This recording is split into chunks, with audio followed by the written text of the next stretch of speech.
Hello, ఈ exam విశ్లేషణకు స్వాగతం. ఈరోజు మనం పార్లమెంటరీ నిబంధనలు అనే ఆ పెద్ద బోరింగ్ జాబితాని తీసుకుని దాన్ని ఎగ్జామ్లో మనకి ఎంతో ఉపయోగపడే ఒక సాలిడ్ బుల్లెట్ ప్రూఫ్ ఫ్రేమ్వర్క్గా మార్చేద్దాం. ఒక్కసారి ఈ కాన్సెప్ట్ పర్ఫెక్ట్గా అర్థమైందంటే ఇక ఎగ్జామ్ హాల్లో ఈ టాపిక్ నుండి ఒక్క మార్కు కూడా మిస్ అయ్యే ఛాన్స్ ఉండదు. ఖచ్చితంగా.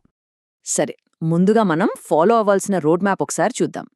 పార్లమెంటరీ బిగ్ పిక్చర్తో మొదలుపెట్టి కోర్ మోషన్స్, ఫినాన్షియల్ టూల్స్, ఆ తర్వాత ఎగ్జామినర్ వేసే ట్రాప్స్, ఆఖరుగా ఓట్స్కి, ఫినాన్స్కి ఉన్న తేడాలు, ఇవన్నీ ఈ ఆర్డర్లో చూసేద్దాం. ఈ స్ట్రక్చర్ తెలిస్తే ఇక కన్ఫ్యూజన్కే తావుండదు. లేట్ చేయకుండా మనం మొదటి సెక్షన్ ద పార్లమెంటరీ బిగ్ పిక్చర్లోకి వెళ్ళిపోదాం. అసలు పార్లమెంట్లో వాడే ఈ మోషన్స్ అన్నీ ఏ బేసిక్ కేటగిరీల కిందుకు వస్తాయో ముందుగా తెలుసుకుందాం. ఇక్కడ ఆసక్తికరమైన విషయమేంటంటే లోక్సభ రూల్స్ ప్రకారం ప్రతి ఒక్క మోషన్ని మనం సింపుల్గా 3 బకెట్స్లో వెయ్యొచ్చు. అవేంటంటే సబ్స్టాంటివ్ మోషన్స్, అంటే ఇవి పూర్తిగా స్వతంత్రంగా ఉంటాయి, కీలకమైన నిర్ణయాలకు దారితీస్తాయి.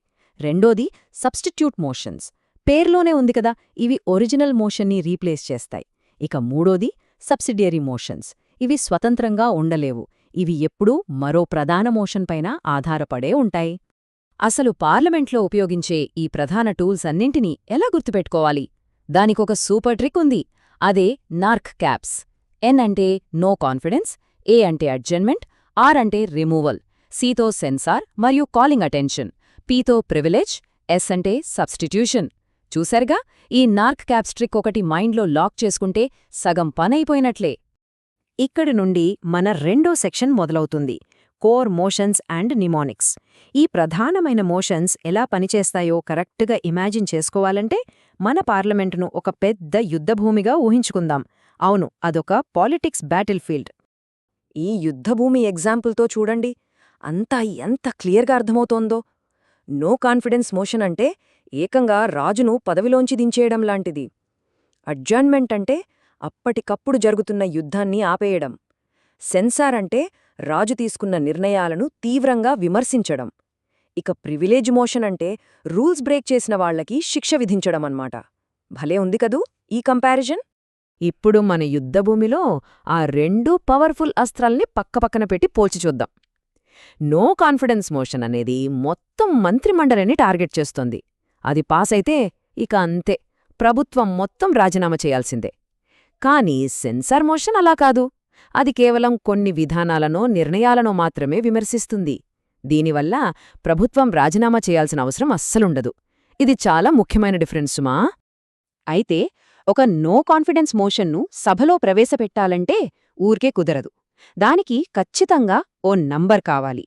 అదే 50. అవును, కనీసం 50 మంది సభ్యుల మద్దతు ఉంటేనే దాన్ని ఇంట్రడ్యూస్ చేయగలం. ఎగ్జామినర్స్ తరచుగా ఈ నంబర్తోనే ఆడుకుంటారు, కాబట్టి ఇది మన బ్రెయిన్లో పక్కాగా ఫీడైపోవాలి. సరే, ఇప్పుడు మన మూడో సెక్షన్ అయిన ఫైనాన్షియల్ అండ్ ప్రొసీజరల్ టూల్స్లోకి వెళ్దాం. పార్లమెంట్ కేవలం చట్టాలే కాదు, డబ్బును అలాగే తన సమయాన్ని ఎలా కంట్రోల్ చేస్తుందో ఇక్కడ చూద్దాం. బడ్జెట్ అనగానే మనకు గుర్తొచ్చేది ఆర్టికల్ 113. ఇందులో ఉండే కట్ మోషన్స్ని పర్ఫెక్ట్గా గుర్తుపెట్టుకోవడానికి పెట్ అనే సింపుల్ ట్రిక్ వాడదాం. పి అంటే పాలసీ కట్, ఈ అంటే ఎకానమీ కట్, ఇక టీ అంటే టోకెన్ కట్. ఈ పెట్ ట్రిక్ మర్చిపోకండి. ఈ పాలసీ కట్లో ఒక భలే లాజిక్ ఉందండి. వీళ్ళడిగిన డిమాండ్ మొత్తాన్ని తగ్గించి కేవలం ₹1 పరిమితం చేస్తారు. దీని అర్థమేంటి? మీరు తెచ్చిన విధానం మాకు అస్సలు నచ్చలేదు, దాన్ని పూర్తిగా తిరస్కరిస్తున్నాం అని సింబాలిక్గా చెప్పడమే ఈ ₹1 కట్. ఎంత పవర్ఫుల్ గదూ! ఇక సమయాన్ని ఆదా చేయడానికి వాడే టూల్స్ చూస్తే మొదట క్లోజర్ మోషన్. దీని ద్వారా చర్చను ఆపేసి వెంటనే ఓటింగ్కి వెళ్ళిపోతారు. ఆ తర్వాత గెలిటిన్ మోషన్, అంటే సమయం లేనప్పుడు మిగిలిన డిమాండ్స్ అన్నింటినీ ఎలాంటి చర్చ లేకుండా ఒక్కసారిగా కట్ చేసి ఓటింగ్కు వేయడం. ఇవి కాకుండా అత్యవసర పరిస్థితుల్లో వాడే సస్పెన్షన్ ఆఫ్ రూల్స్ మరియు జడ్జిలను గాని క్యాగ్ని గాని తొలగించడానికి వాడే రిమూవల్ మోషన్స్ కూడా ఇందులోకే వస్తాయి. ఇప్పుడు మనం అసలైన డేంజర్ జోన్లోకి ఎంటర్ అవుతున్నాం. మన 4వ section navigating the exam traps. Exam paper set చేసేవాళ్లు బుట్టలో వేయడానికి ఎక్కడెక్కడ ట్రాప్స్ పెడతారో మనం ఇక్కడ కరెక్ట్గా క్యాచ్ చేయాలి. ఈ టేబుల్ని ఒక అల్టిమేట్ చీట్ షీట్ అనుకోవచ్చు. చాలా సింపుల్ అండి.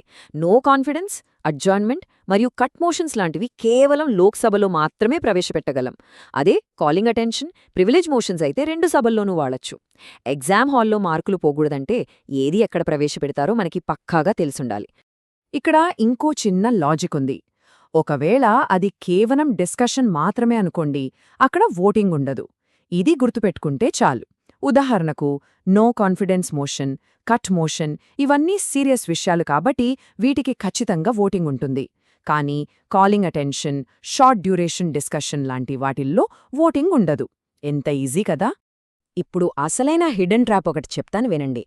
సభలో నో కాన్ఫిడెన్స్ మోషన్ పాస్ అయితే ప్రభుత్వం పడిపోతుందని అందరికీ తెలుసు, అందులో వింతేముంది. కానీ ఒకవేళ కట్ మోషన్ పాస్ అయినా సరే ప్రభుత్వం మెజారిటీ కోల్పోయినట్లుగానే పరిగణిస్తారు. ఆ దెబ్బతో మంత్రిమండలి రాజీనామా చేయాల్సిందే. ఇది నిజంగా చాలామంది మిస్ అయ్యే పెద్ద ట్రాప్. అలాగే ఆర్టికల్ 87 కింద వచ్చే ఓట్ ఆఫ్ థ్యాంక్స్ లేదా రాష్ట్రపతి ప్రసంగానికి ధన్యవాద తీర్మానం, ఇది కూడా ఇంకో పెద్ద ట్రాప్. దీనిని ఉభయ సభల్లోనూ ప్రవేశపెడతారు. కానీ ఎప్పుడైతే ఇది లోక్సభలో పాస్ అవ్వకుండా ఫెయిల్ అవుతుందో అది అచ్చం నో కాన్ఫిడెన్స్ మోషన్లాగే పనిచేసి ప్రభుత్వాన్ని పడగొట్టేస్తుంది. సో దీని విషయంలో చాలా కేర్ఫుల్గా ఉండాలి. ఫైనల్గా మన 5వ section, votes versus financial provisions. అసలు ఎగ్జామ్లో అభ్యర్థుల బుర్రను బాగా తినేసే అత్యంత కన్ఫ్యూజింగ్ పదజాలమంతా ఇక్కడే ఉంటుంది. ఆ కన్ఫ్యూజన్ని ఇప్పుడే క్లియర్ చేద్దాం. ఇక్కడ అందరికీ వచ్చే కామన్ డౌట్ ఏంటంటే, పార్లమెంట్లో ఓట్ అని పిలిచేవన్నీ నిజంగానే మోషన్సేనా? కాదు. బాగా ప్రిపేర్ అయిన వాళ్లు కూడా ఇక్కడే కొంచెం తడబడతారు. ఆ 10% గ్యాప్ ఫిల్ చేయడం చాలా అవసరం. మనం చెయ్యాల్సింది ఒకటే, ఏవి రాజకీయ మోషన్స్, ఏవి ఫైనాన్షియల్ ప్రొవిజన్స్ అనేది డివైడ్ చేసుకోవడం. ఉదాహరణకు ఓట్ ఆఫ్ థ్యాంక్స్ అనేది ఒక పొలిటికల్ మోషన్. కానీ vote on account, vote of credit లేదా ఎక్సెప్షనల్ గ్రాంట్ ఇవన్నీ ఎమర్జెన్సీ కోసం లేదా తాత్కాలిక ఖర్చుల కోసం వాడే ఫైనాన్షియల్ ప్రొవిజన్స్. పేర్లలో ఓట్ ఉన్నంత మాత్రాన అవన్నీ మోషన్స్ కాదన్నమాట. ఈ కన్ఫ్యూజన్కి చెక్ పెట్టడానికి టాస్ అనే ఇంకో సూపర్ న్యూమోనిక్ వాడదాం. టీ అంటే థ్యాంక్స్, ఇది పొలిటికల్ మోషన్. ఏ అంటే అకౌంట్, ఇది తాత్కాలిక అడ్వాన్స్ డబ్బుల కోసం. సి అంటే క్రెడిట్, అంటే దేశానికి క్రైసిస్ లేదా ఎమర్జెన్సీ వచ్చినప్పుడు వాడే బ్లాంక్ చెక్ లాంటిది. ఇక ఈ అంటే ఎక్సెప్షనల్, అంటే అదలపు గ్రాంట్. ఈ యొక్క టాస్ గుర్తుంటే ఏ ఓట్ ఏదో చిటికలో చెప్పేయొచ్చు. ఇవన్నీ పర్ఫెక్ట్గా మన బ్రెయిన్లో ప్రింట్ అయిపోవాలంటే ఇదంతా ఒక 3 లేయర్స్ ఉన్న బ్యాటిల్ ఫీల్డ్లా ఊహించుకుందాం. లేయర్ 1 అత్యంత తీవ్రమైనదే, అంటే ప్రభుత్వ సర్వైవల్కి సంబంధించిన నో కాన్ఫిడెన్స్ మరియు ఓట్ ఆఫ్ థ్యాంక్స్. లేయర్ 2 కొంచెం తక్కువ తీవ్రత, అంటే కేవలం విమర్శించడానికి వాడే సెన్సర్ మరియు అడ్జాయిన్మెంట్ మోషన్స్. ఇక లేయర్ 3 కేవలం సమాచారం కోసం వాడే కాలింగ్ అటెన్షన్ మరియు డిస్కషన్స్. భలే సెట్ అయింది కదూ ఈ స్ట్రక్చర్. సో ఇప్పుడు చెప్పండి, ఈ పార్లమెంటరీ ట్రాప్స్ అన్నీ మన గ్రిప్లోకి వచ్చేసినట్లేనా, లేక ఆ ఫైనల్ 10% గ్యాప్ ఇంకా ఎగ్జామ్ రోజున భయపెడుతుందా? ఖచ్చితంగా లేదు కదా. మనం చూసిన ఈ ఫ్రేమ్వర్క్ మరియు నిమోనిక్స్ని రెగ్యులర్గా రివిజన్ చేసుకుంటే ఎగ్జామినర్ ఎంత కష్టమైన ప్రశ్న ఇచ్చినా ఈజీగా క్రాక్ చేయొచ్చు. మరిన్ని ఇంట్రెస్టింగ్ విశ్లేషణలతో మళ్ళీ కలుద్దాం. అంతవరకు బాగా ప్రిపేర్ అవుతూ ఉండండి. All the best.